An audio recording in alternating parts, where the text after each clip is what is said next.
सेठ जगदीश राय, शहर जिनकी 4 ज्वेलरी की दुकानें हैं, उन्होंने अभी 6 महीने पहले एक धार्मिक स्थल को 1 पांव सोना और 1 लाख नगद दान दिया था और महामारी के दौर में बहुत से जरूरतमंदों की मदद भी की।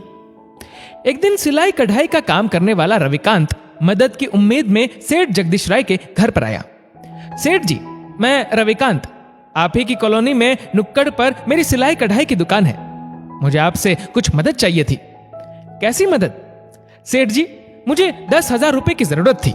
थोड़े समय बाद मैं आपको लौटा दूंगा। ठीक है, मैं अभी दुकान से आया हूं, तुम मुझे अपना फोन नंबर दे दो, मैं तुम्हें कल बताऊंगा।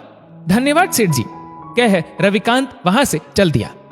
सेठ जी अब इस सोच में थे कि ये थोड़े समय बाद पैसे लौटाने के लिए बोल रहा है, जरा पता तो करूं कि ये लौटा पाएगा भी कि नहीं। उन्होंने अपने दोस्त मनोहर को फोन लगाया, जो कि रविकांत के पड़ोस में ही रहता है। और मनोहर, क्या हाल है? मैं ठीक हूं भाई साहब, आज इतने दिनों बाद कैसे याद किया? भाई मनोहर, जो तुम्हारे पड़ोस में रविकांत नाम का शख्स रहता है, जिसकी सिलाई कढ़ाई की दुकान है, वह मुझसे 10,000 रुपए मांग रहा था, दे दूं क्या? अरे भाई साहब, ऐसी गलती मत कर बैठना, मैं जानता हूं वह तो बहुत बेशर्म शख्स है। वह ऐसे ही लोगों से उधार पैसे लेकर अपनी गाड़ी चला रहा है। मुझसे भी एक बार 3,000 लिए थे उसने, चप्पल घिस गई थी मेरी उससे 3,000 वापस लेने में। उसको बस टाल मटोल कर देना, पैसे मत देना। ठीक है मनोहर भाई, फोन रखता हूं। ओके। 2 दिन बाद सेठ जगदीश राय की पत्नी पूछती है, वह जो रविकांत जो सिलाई कढ़ाई का काम करता है, 2 दिन पहले वह क्यों आया था? वह 10,000 की मदद मांगने आया था, जगदीश जी ने कहा। तो क्या आपने उसकी मदद की?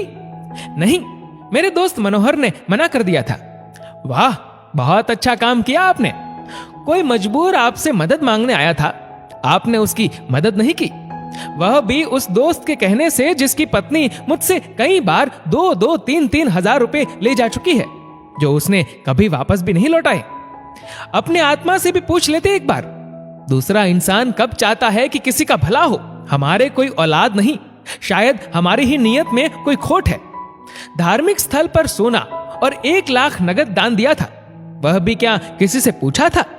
तब तो आपने कोई इंक्वायरी नहीं की कि यह पैसा किस काम में लगेगा, और उस पैसे को देकर हम भूल भी जाते हैं। महामारी में तो आपने अनजानों की भी मदद की, मगर जो 10,000 लेने आया था, वह तो हमारी कॉलोनी का ही था। उसने पैसे वापस लौटाने का भी कहा होगा।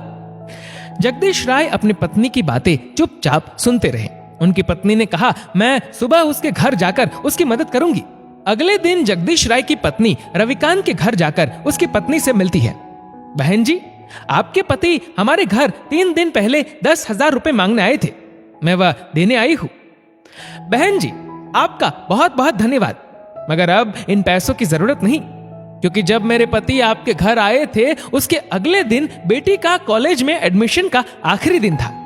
अब एडमिशन अगले साल ही होगी, बेटी इस साल घर में ही रहेगी।